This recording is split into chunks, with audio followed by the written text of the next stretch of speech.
നീതിപാലകർ പോലും കാലനാകുന്ന ഒരവസ്ഥയാണ് ഇപ്പോൾ തമിഴ്നാട്ടിൽ കണ്ടുവരുന്നത്. കഴിഞ്ഞ ദിവസമായിരുന്നു രണ്ട് പോലീസ് ഉദ്യോഗസ്ഥർ പോലീസ് യൂണിഫോമിൽ സ്ത്രീകളെ സംരക്ഷിക്കേണ്ട വ്യക്തികൾ തന്നെ അവരുടെ സംരക്ഷണം ഇല്ലാതാക്കിക്കൊണ്ട് അവരെ ക്രൂരമായി പീഡനത്തിന് ഇരയാക്കുന്ന ദൃശ്യങ്ങൾ അല്ലെങ്കിൽ ആ ഒരു വാർത്ത നമ്മൾ കണ്ടിട്ടുള്ളത്. ഇന്നിപ്പോൾ കേരളത്തിലായാലും തമിഴ്നാട്ടിലായാലും ലോകത്താകമാനം പ്രത്യേകിച്ച് ഇന്ത്യയിൽ തന്നെ സ്ത്രീകൾക്ക് പുറത്തിറങ്ങി നടക്കാൻ സാധിക്കാത്തൊരവസ്ഥയിലേക്ക് കാര്യങ്ങൾ പോയല്ലേ? തീർച്ചയായിട്ടും ഈ ഒരു വാർത്തയുടെ ഒരു പ്രധാന പ്രത്യേകത എന്ന് പറഞ്ഞു കഴിഞ്ഞാൽ ഇത് 2 ദിവസം മുമ്പാണ് നടക്കുന്നത്. 2 ദിവസം മുമ്പ് നടന്നിട്ട് കൂടുതലായിട്ട് നമ്മുടെ മലയാള മാധ്യമങ്ങളിലേക്ക് എത്തിയിട്ട് ഇപ്പോൾ 1 ദിവസം ആവുന്നതേ ഉള്ളൂ. പക്ഷെ അതിന് പല രീതിയിലാണ് അതിന്റെ അലിഗേഷൻസ് പോയിക്കൊണ്ടിരിക്കുന്നത്. ചില മാധ്യമങ്ങളിലാണെങ്കിൽ ഇത് സഹോദരിമാരാണെന്ന രീതിയിൽ പറയുന്നുണ്ട്. സഹോദരി 19 വയസ്സുള്ള പെൺകുട്ടിയാണ് എന്തായാലും റേപ്പ് ചെയ്തിട്ടുള്ളത്. അതും 2 പോലീസ് ഓഫീസേഴ്സ് പോലീസ് യൂണിഫോമിലാണ്. എനിക്ക് തോന്നുന്നു കൂടുതലായിട്ടും മലയാളികൾക്ക് കണക്ട് ചെയ്യാൻ പറ്റുന്ന ഒരു സിനിമയായിരിക്കും ഓഫീസർ ഓൺ ഡ്യൂട്ടി. അതിനകത്ത് കൃത്യമായി കാണിച്ചിരിക്കുന്ന ഒരു സ്ലോട്ടാണ് ഇപ്പൊ ഇവിടെ നടന്നിട്ടുള്ളത്. കാരണം 2 പോലീസ് ഓഫീസേഴ്സ് വരുന്നു, പെട്രോളിങ്ങിന്റെ ഇടയ്ക്ക് ഡ്രഗ്സുമായിട്ടും അതേപോലെ ഇല്ലീഗൽ ആയിട്ടുള്ള ആക്ടിവിറ്റീസിന്റെയും പേരിലും പെട്രോളിംഗ് ശക്തമാക്കിയിട്ടുള്ള ഒരു സംസ്ഥാനമാണ് തമിഴ്നാട് എന്ന് പറയുന്നത്. ആ തമിഴ്നാട്ടിൽ പെട്രോളിങ്ങിനിടയിൽ വാഴക്കുലയുമായി ഒരു ലോറി വരുന്നു. അത് ആന്ധ്രാപ്രദേശിൽ നിന്നും തിരുവണ്ണാമലയിലേക്ക് പോവുകയാണ്. കാരണം നമുക്കറിയാം ദസറയായിരുന്നു. അപ്പൊ ആ ഒരു സമയത്താണ് ഈ ഒരു ഇൻസിഡന്റ് നടക്കുന്നത്. അപ്പോൾ ആ ഒരു വാഴക്കുലയുമായി വരുന്ന ലോറിക്കകത്ത് 3 പേരുണ്ടായിരുന്നു. ഒരു പുരുഷൻ ഡ്രൈവർ ഉണ്ടായിരുന്നു, പിന്നെ 2 സ്ത്രീകളും ഉണ്ടായിരുന്നു. ഇവരെന്ന് പറഞ്ഞു കഴിഞ്ഞാൽ അമ്മയും മകളുമാണെന്നാണ് തമിഴ്നാട്ടിൽ നിന്നുള്ള റിപ്പോർട്ടുകൾ പ്രകാരം വരുന്നത്. അപ്പൊ അമ്മയുടെ സഹോദരനാണ് ആ ലോറി ഡ്രൈവർ, പിന്നെ 19 വയസ്സുകാരിയായിട്ട് ഒരു പെൺകുട്ടി. അപ്പോൾ പോലീസ് ഓഫീസേഴ്സ് വരുന്നു, തടയുന്നു, എന്താണെന്ന് പരിശോധിക്കുന്നു. അതിനുശേഷം അവർ ചെയ്യുന്ന ഒരു കാര്യം എന്ന് പറഞ്ഞു കഴിഞ്ഞാൽ ആ 2 സ്ത്രീകളെ റോഡിലേക്ക് ഇറക്കുകയാണ് ചെയ്യുന്നത്. അയാൾ കുറെ അധികം പറയുന്നുണ്ട്, ഇത് നമ്മൾ തിരുവണ്ണാമലയിലേക്ക് പോവുകയാണ്, ക്ഷേത്ര ദർശനത്തിന് പോവുകയാണ്, ഇതെല്ലാം പറഞ്ഞ് കൃത്യമായിട്ട് യാതൊരുവിധ ഇല്ലീഗൽ ആയിട്ടുള്ള ഒരു കാര്യം അവരുടെ കയ്യിൽ നിന്ന് പിടിച്ചെടുക്കുന്നില്ല. എന്നിട്ട് പോലും ആ 2 സ്ത്രീകളെ അവരുടെ ഇറക്കുകയും അതേപോലെ പോലീസ് ജീപ്പിൽ കൊണ്ടുപോയി ഒരു വിജനമായ സ്ഥലത്ത് എത്തിച്ചിട്ട് അമ്മയുടെ മുമ്പിൽ വെച്ച 19 വയസ്സുകാരിയെ റേപ്പ് ചെയ്യുകയാണ് ചെയ്യുന്നത്. പോലീസ് ഉദ്യോഗസ്ഥർ അവരും യൂണിഫോമിലായിരുന്നു എന്ന് പറയപ്പെടുന്നുണ്ട്. പെൺകുട്ടിയെയും ഈ പറയുന്നത് പോലെ അമ്മയാണെങ്കിൽ അമ്മ, കൂടെ ഉണ്ടായിരുന്ന സ്ത്രീയെയും പീഡനത്തിന് ശേഷം അല്ലെങ്കിൽ പീഡനത്തെ ഇരയാക്കിയതിനു ശേഷം അവിടെ ഉപേക്ഷിച്ച് പോവുകയാണ് ചെയ്തിട്ടുള്ളത്. ഇവർക്കറിയാം ഇങ്ങനെ ഒരു വിഷയം സംഭവിച്ചു കഴിഞ്ഞാൽ സ്വാഭാവികമായും ഇത് പുറത്തു വരും, ഇവർക്കെതിരെ പരാതി വരുമെന്നും അല്ലെങ്കിൽ പോലീസ് അന്വേഷണം നടക്കുമെന്നും മാധ്യമങ്ങൾ ഏറ്റെടുക്കുമെന്നുമുള്ള കാര്യം ഇവർക്കറിയാം. അറിഞ്ഞിട്ട് പോലും ഇവരിങ്ങനെ ഒരു കാര്യത്തിന് മുതിർന്നിട്ടുണ്ടെങ്കിൽ ഇത് ഇവർക്ക് സർക്കാർ സംവിധാനങ്ങൾ ഇവർക്ക് സംരക്ഷണം നൽകുമെന്നുള്ള ഒരു വിശ്വാസമല്ലേ? എന്തൊക്കെ ചെയ്താലും സംവിധാനങ്ങളോടല്ല, കാരണം നമ്മുടെ നീതിന്യായ വ്യവസ്ഥയോട് തന്നെയുള്ള ഒരു മുഖത്തടിക്കുന്ന ഒരു കാര്യമാണ്. കാരണം ഇവിടെ ഒരാളും സുരക്ഷിതമല്ല എന്നുള്ളൊരു കാര്യം വീണ്ടും വീണ്ടും എടുത്തു കാണിക്കുന്ന ഒരു ഇൻസിഡന്റ് ആണിത്. ഒരുപാട് ഇൻസിഡൻസ് ഇതേപോലെ നമ്മുടെ രാജ്യത്ത് നടക്കുന്നുണ്ട്.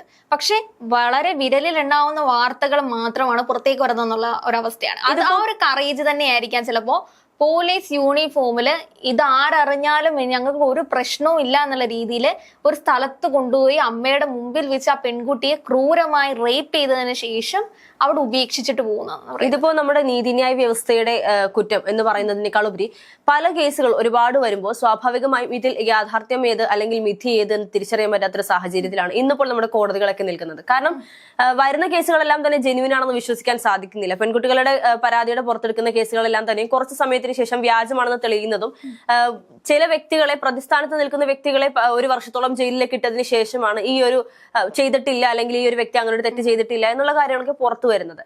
സ്വാഭാവികമായും ഇത്തരത്തിലുള്ള വാർത്തകൾ, ന്യായമായതും അന്യായമായതുമായിട്ടുള്ള പല വാർത്തകൾ പുറത്തു വരുമ്പോൾ ഇതിൽ യാഥാർത്ഥ്യം ഏതെന്ന് തിരിച്ചറിയാൻ സാധിക്കാത്തൊരവസ്ഥയിലേക്ക് കാര്യങ്ങൾ പോവുകയാണ്.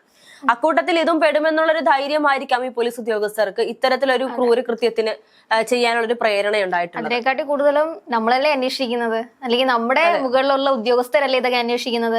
ആന്ധ്രയിൽ നിന്ന് വന്ന ഏതോ ഒരു കുടുംബം, ഏതോ ഒരു സാധാരണപ്പെട്ട കുടുംബം, അവരെവിടെ വരെ പോവാനാണ്? അല്ലെങ്കിൽ ഈ സുപ്രീം കോർട്ട് വരെ എത്ര കാലം പോവും?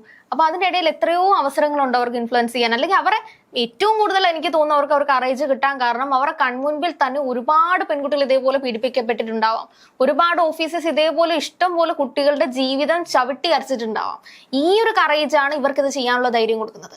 അല്ലാതെ ഇവരുടെ കൺമുമ്പിൽ ഇങ്ങനെ ഒരു കാര്യങ്ങൾ നടക്കുന്നതേ ഇല്ല, നമ്മുടെ സിസ്റ്റം വളരെ ശക്തമാണ്, ഇത് ചെയ്തു കഴിഞ്ഞാൽ ഇവരെ ഫാമിലി പരമായിട്ട് ഇവർക്ക് ഒറ്റപ്പെടും, അല്ലെങ്കിൽ ആ ഒരു രീതിയിലേക്കുള്ള തന്റെ പ്രൊഫഷൻ അവസാനിക്കും, ഇനി തനിക്കൊരു ജീവിതമില്ല, ഇങ്ങനെയൊക്കെ ഒരു ചിന്തയുണ്ടെങ്കിൽ ഒരിക്കലും ഈ ആൾക്കാർ സ്വന്തം ഐഡന്റിറ്റി പോലും കാണിച്ചു കൊണ്ടുപോയി ഇങ്ങനെ ഒരു റേപ്പ്, ഇങ്ങനെ ഒരു കാര്യം ചെയ്യില്ല എന്നുള്ളൊരു സത്യാവസ്ഥയുണ്ട്. കാരണം കഴിഞ്ഞ കുറച്ച് ദിവസങ്ങൾക്ക് മുമ്പായിരുന്നു വിജയുടെ ഒരു റാലിക്കിടെ 41 ആൾക്കാരുടെ ജീവൻ നഷ്ടപ്പെട്ടത്. അപ്പൊ ആ ഒരു ഇൻസിഡന്റോട് തന്നെ തമിഴ്നാടിന് ഓൾറെഡി ഒരു ദുഃഖത്തിന്റെ ഒരു അവസ്ഥയിൽ തന്നെയാണ് നിൽക്കുന്നത്. കാരണം 41 ജീവനുകൾ സംരക്ഷിക്കാനുള്ള ഒരു സിസ്റ്റം, പോലീസ് സംവിധാനം അവിടെ ഇല്ലേ? കാരണം വിജയ്ക്ക് ഒറ്റയ്ക്ക് പോയി അവരെ രക്ഷിക്കാൻ പറ്റില്ല. അല്ലെങ്കിൽ അവിടെ ഒരു സംഘർഷമാണെങ്കിലും ഒരു സംഘടനമാണെങ്കിലും അവിടെ ഉണ്ടാവുന്ന സമയത്ത് അത് മെയിൻറ്റെയിൻ ചെയ്യാനുള്ള ഒരു ഫോഴ്സ് ആണ് പോലീസ് സംവിധാനം എന്ന് പറയുന്നത്. ആ പോലീസ് സംവിധാനത്തിന്റെ വീഴ്ചയും അതേപോലെ അവർക്ക് അവിടെ ഒന്നും ചെയ്യാൻ പറ്റാത്തതിന്റെ തെളിവാണ് 41 ജീവൻ നഷ്ടപ്പെട്ടത്. അപ്പൊ ആ ഒരു രീതിയിൽ തമിഴ്നാട് മീഡിയാസ് ഒക്കെ ആണെങ്കിലും വളരെ രീതിയിൽ അതിന്റെ ഒരു ഫോഴ്സിൽ നിൽക്കുന്ന ഒരു സമയത്താണ് വീണ്ടും തമിഴ്നാടിന് വളരെയധികം ഒരു മോശമായിട്ടുള്ള, അല്ലെങ്കിൽ തമിഴ്നാടിനെ സംബന്ധിച്ചിട്ട് ഇനിയും ഇങ്ങനൊരു വളരെ മ്ലേച്ഛമായിട്ടൊരു സംവിധാനമാണ് ഇപ്പൊ നടന്ന ഒരു ഇൻസിഡന്റ് എന്ന് പറയുന്നത്. കാരണം ഇനി അവിടുത്തെ മുഖ്യമന്ത്രി വന്ന് ഇനി ഇങ്ങനെ ഒരു സംവിധാനം ഉണ്ടായിട്ടില്ല, അല്ലെങ്കിൽ നമ്മൾ ശക്തമായിട്ടൊരു നടപടി എടുക്കുമെന്ന് പറഞ്ഞു കഴിഞ്ഞാലും അവിടെയും നമ്മൾ ആലോചിക്കേണ്ട ഒരു കാര്യമുണ്ട്. ആ ഒരു കറേജ് അത് അവർക്ക് എവിടെ നിന്നാണ് കിട്ടുന്നത്? നമ്മള് ഈ ജനഗണമന സിനിമയിലൊക്കെ പറയുന്ന പോലെ ആ ഒരു ധൈര്യം. കാരണം എന്ത് ചെയ്താലും ഇത് കുഴപ്പമില്ല, ഇത് ഇന്ത്യയാണ്, ഇവിടെ ഇങ്ങനെ ഒരു പ്രശ്നമില്ല എന്ന രീതിയിലേക്ക് ഇപ്പൊ ചെയ്തിരിക്കുന്നത് ഒരു അന്വേഷണ വിധേയമായി അവരെ പുറത്താക്കിയിരിക്കുകയാണ് ചെയ്തിരിക്കുന്നത്. കൂടിപ്പോയാൽ എന്താ സംഭവിക്കുക? ജയിലിലിടും. സർക്കാരിന്റെ ചെലവിൽ 4 നേരം ഭക്ഷണവും കഴിച്ച് സുലഭമായി അല്ലെങ്കിൽ സുന്ദരമായി ജീവിച്ചു പോകാം. കാലം എടുക്കും ഈ ഒരു കേസ് മുന്നോട്ട് പോകാൻ. കാരണം അത് നമ്മുടെ നീതിന്യായ വ്യവസ്ഥ അനുസരിച്ചിട്ട് കൃത്യമായ തെളിവുകളുടെ അടിസ്ഥാനത്തിൽ, കാരണം ഒരു നിരപരാധി പോലും ശിക്ഷിക്കപ്പെടരുന്ന ഒരു സംവിധാനത്തിലാണ് നമ്മുടെ ആ ഒരു നിയമ സംവിധാനം നീണ്ടുപോകുന്നത്. പക്ഷെ അതിന്റെ ഒരു പ്രധാന കാര്യം എന്ന് പറഞ്ഞു കഴിഞ്ഞാല് ഈ ഒരു നീണ്ടുപോകുന്ന നിയമ സംവിധാനം അനുസരിച്ച് രക്ഷപ്പെടാൻ വേണ്ടിയിട്ട് വളരെയധികം ചാൻസ് കൂടുതലാണ്. തെറ്റായിട്ടുള്ള ആളുകളെ, തെറ്റ് ചെയ്തിട്ടുള്ളവരെല്ലാം രക്ഷപ്പെടുന്ന ഒരു സാഹചര്യം, നിരപരാധികൾ ശിക്ഷിക്കപ്പെടുന്നുണ്ട്. ഇപ്പോഴത്തെ നീതിന്യായ വ്യവസ്ഥ ഇൻഫ്ലുവൻസ് ചെയ്യാൻ പറ്റും, അതേപോലെ വിക്ടിമിനെ ഭീഷണിപ്പെടുത്താൻ പറ്റും. ഏറ്റവും ഇപ്പോഴത്തെ റിപ്പോർട്ടുകൾ പ്രകാരം അറിയുകയാണെങ്കിൽ ഇതൊരു വളരെ സാധാരണപ്പെട്ട കുടുംബത്തിലെ 2 അംഗങ്ങളാണ്. പക്ഷേ അവരുടെ ആ ഒരു കണ്ണീർ എന്ന് പറഞ്ഞു കഴിഞ്ഞാൽ ഈ ഒരു ഇൻസിഡന്റ് ഒരിക്കലും മായ്ക്കപ്പെടാൻ പറ്റില്ല. ഇനി എത്ര കാര്യങ്ങൾ തമിഴ്നാട്ടിൽ സംഭവിച്ചിട്ടുണ്ടെങ്കിലും ഈ ഒരു ഇൻസിഡന്റ് നടന്ന തമിഴ്നാട്ടിലാണോ? പക്ഷെ കൂടുതലായിട്ടും നമ്മൾ ഫോക്കസ് ചെയ്യുന്ന കാര്യം എന്ന് പറഞ്ഞു കഴിഞ്ഞാൽ നമ്മുടെ അയൽ സംസ്ഥാനത്തിന്റെ അപ്പുറത്തേക്കും ഇത് നമ്മുടെ രാജ്യത്ത് നടക്കുന്ന ഒരു സംവിധാനമാണ്. തമിഴ്നാട്ടിൽ നടക്കുന്നതല്ല. ഇപ്പോ ഇന്ത്യയെ സംബന്ധിച്ച് എല്ലാ സംസ്ഥാനങ്ങളിലും അക്കാര്യത്തിൽ കേരളത്തിൽ എനിക്ക് തോന്നുന്നു ഈ ഒരു കേസ് കുറവാണ്.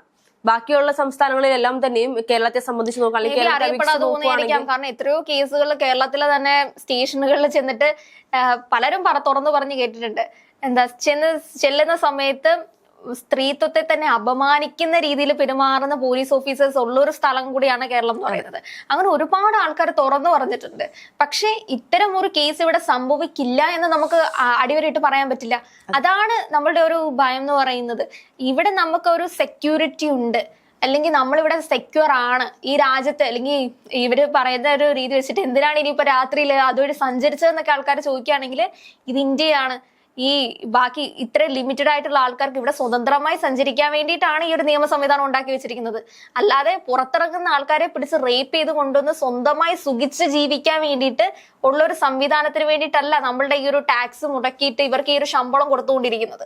അപ്പൊ ഇത് എന്ന് പറഞ്ഞു കഴിഞ്ഞാൽ അവിടുത്തെ സംവിധാനം, അല്ലെങ്കിൽ അവിടെ ഇത് ഉറപ്പായിട്ടും ഇതിനു മുമ്പ് ഒരുപാട് കേസസ് ഇവിടെ നടന്നിട്ടുണ്ടാവും. ഇവരുടെ ഈ റേപ്പ് ചെയ്തിട്ടുള്ള ഈ 2 പോലീസ് ഓഫീസേഴ്സിന് കൃത്യമായി ചോദ്യം ചെയ്ത് കഴിഞ്ഞാൽ അറിയാൻ പറ്റും ഇതിനു മുമ്പ് എത്ര പെൺകുട്ടികൾ അവർ ഇതേപോലെ ചെയ്തിട്ടുണ്ടെന്നുള്ളതും അതേപോലെ എത്ര കേസുകൾ ഇതേപോലെ തമിഴ്നാട് നടന്നിട്ടുണ്ടെന്നുള്ളതും ഇവരെ സംബന്ധിച്ചറിയാം. ചിലപ്പോ ഇത് തന്നെയായിരിക്കും അവർക്ക് രക്ഷപ്പെടാനുള്ള ഏറ്റവും വലിയ കാര്യം എന്ന് പറഞ്ഞു കഴിഞ്ഞാൽ ഇവർക്ക് ഇങ്ങനത്തെ കേസുകൾ അറിയാന്നുണ്ടെങ്കിൽ പിന്നെ ഇവർക്ക് ഈ ഒരു കേസിൽ നിന്ന് ഊരി വരാൻ ഇത്ര കഷ്ടപ്പാടില്ലല്ലോ.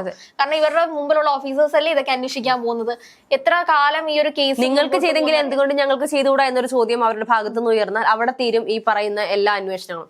യഥാർത്ഥത്തിൽ ഈ പറയുന്ന പോലീസ് ഉദ്യോഗസ്ഥർക്കെതിരെ ഇവർ ചെയ്ത തെറ്റിന് തക്കതായ ശിക്ഷ എന്താണോ നൽകേണ്ടത് അത് നൽകിക്കൊണ്ട് തന്നെ മറ്റു പോലീസുകാർക്കെന്ന് മാത്രമല്ല ഏതൊരു പുരുഷനും സ്ത്രീയെ കാണുമ്പോൾ കാണുന്ന കണ്ണിലെല്ലാം കാമം നിറച്ചുകൊണ്ട് കാണുന്ന ഒരു രീതി ഇനി ഉണ്ടാകാതിരിക്കണമെങ്കിൽ ഈ പറയുന്ന പോലീസുകാർക്ക് അതിന്റെ അനുസരിച്ചുള്ള ശിക്ഷ നൽകണമെന്നുള്ളത് തന്നെയാണ്.